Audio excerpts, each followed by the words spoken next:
Assalamualaikum warahmatullahi taala wabarakatuh. Berjumpa saya dari DSS Agrofarm pagi ini. Saya meninjau tanaman napier yang telah dipotong 10 hari yang lepas, dan sekarang ini saya menggunakan baja garam ya. Ini jikalau musim hujan, bila kita gunakan baja garam, hasilnya begini. Ini pokok pisangnya yang sedang naik.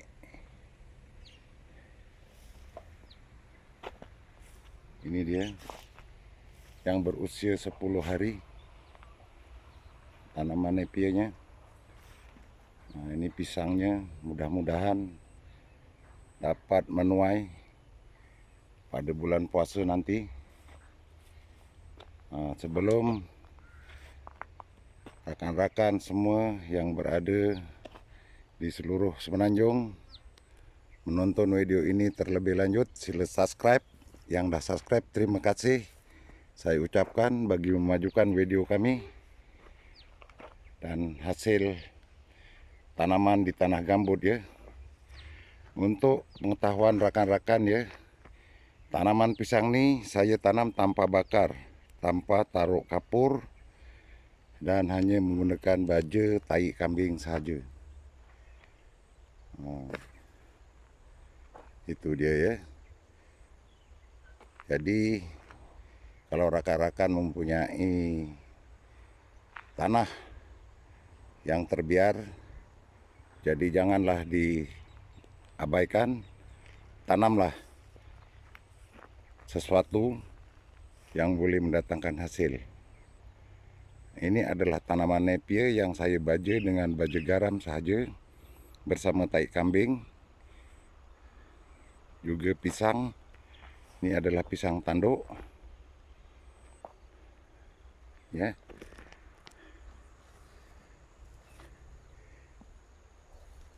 Untuk saya kongsikan kepada rakan-rakan semua yang mempunyai kawasan tanah gambut ya, jangan bimbang. Itu dia. Ini adalah napier yang baru dipotong kurang lebih 1 minggu ya. Ini 1 minggu.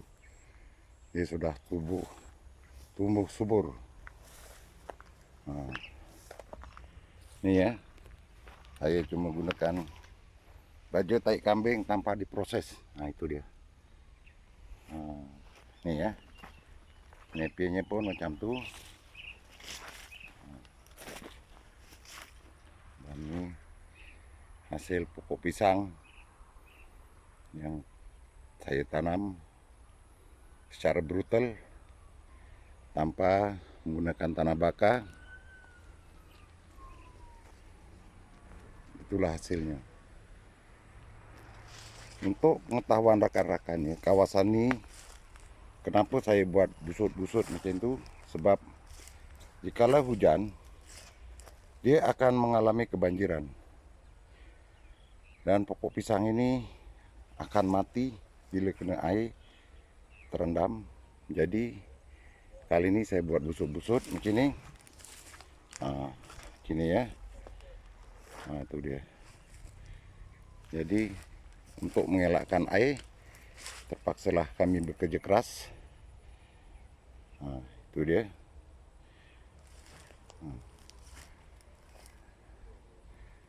Itu dia.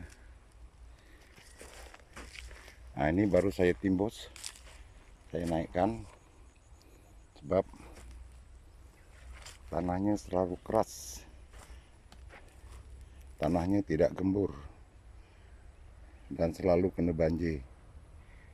Itu dia, tanaman pokok pisang dan pokok napier. Ini tanaman pokok napier ini saya rasa tak begitu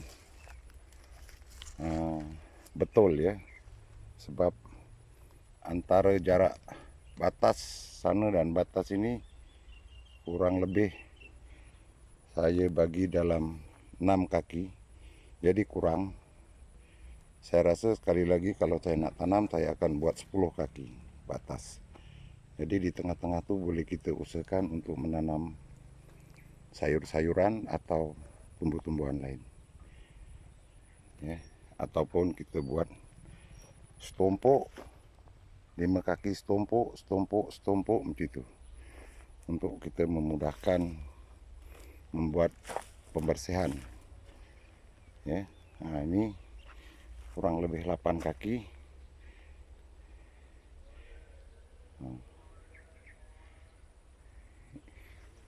Ini adalah pokok pisang yang saya sulam, yang telah mati terkena banjir, ya, sebelum saya buat batas-batas macam ini.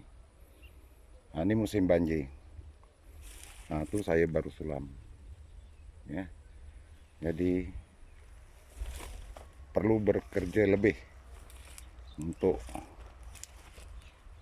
bertani di tanah gambut, karena tanahnya yang lembek, kawasannya rendah.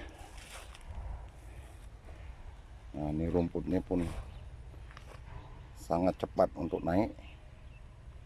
Itu dia, rumput ini mungkin akan diracun. Nah, ini tanaman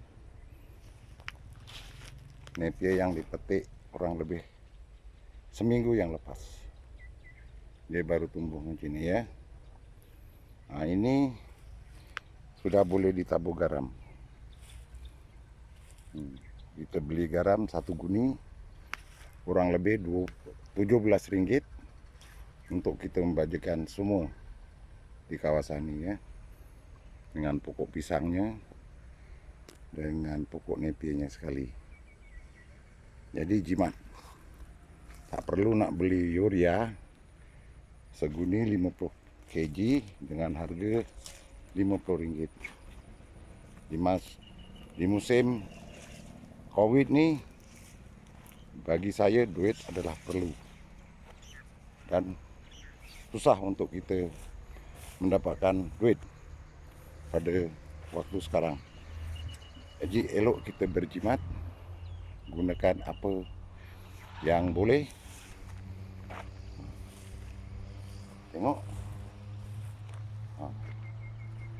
subur tak? Subur kan? Lagi di musim hujan, baja garam akan cepat menyerap, ya. Nah, itu dia.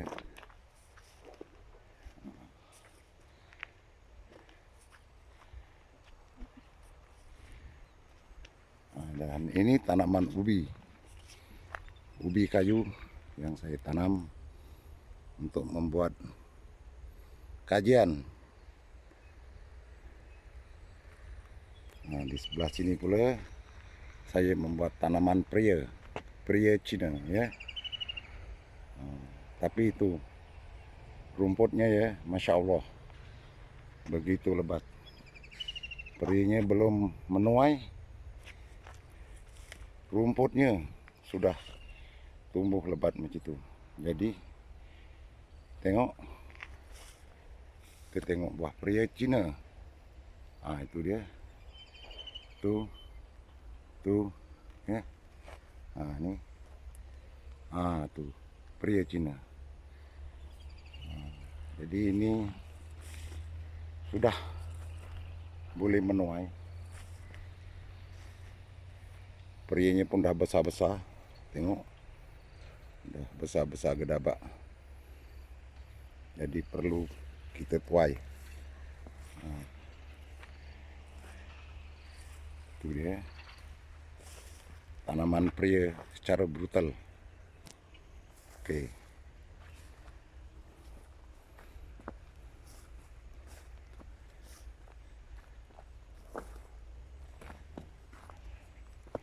Karena saya mempunyai kawasan yang begitu terhad dan kecil, saya berbagaikan.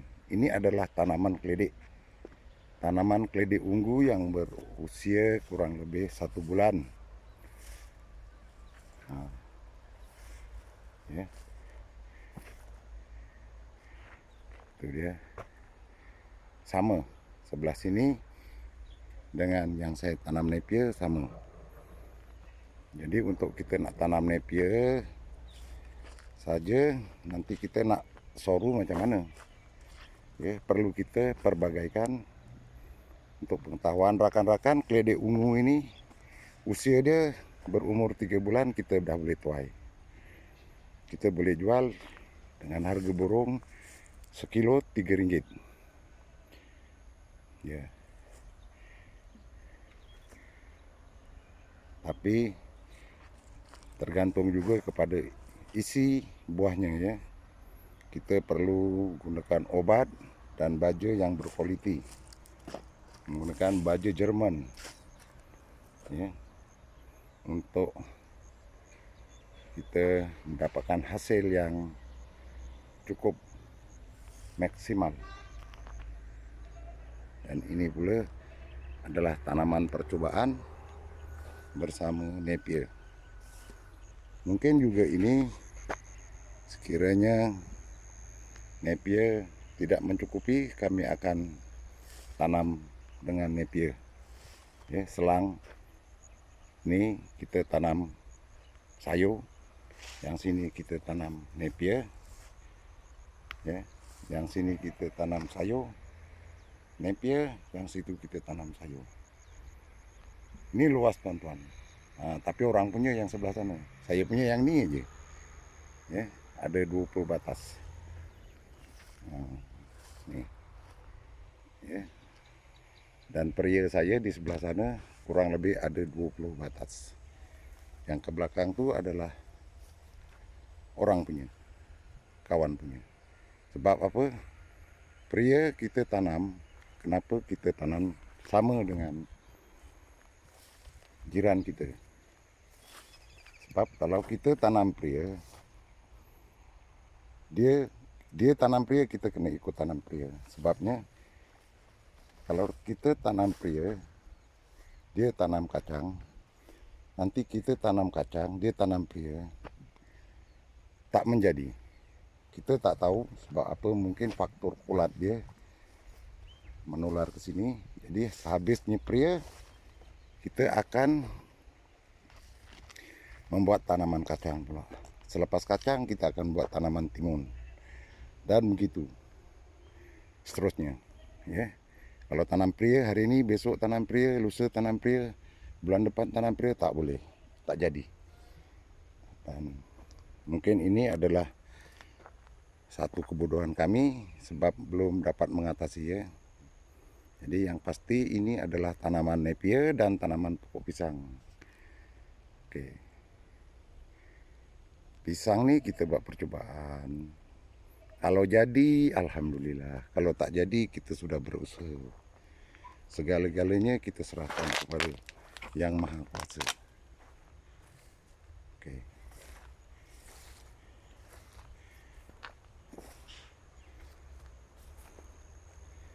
Jadi, untuk kali ini, saya sudahi dengan wabillahi taufik wal hidayah. Wassalamualaikum warahmatullahi ta'ala wabarakatuh. Selamat maju jaya dan salam beternak dan bertani. Ya, sekian, terima kasih.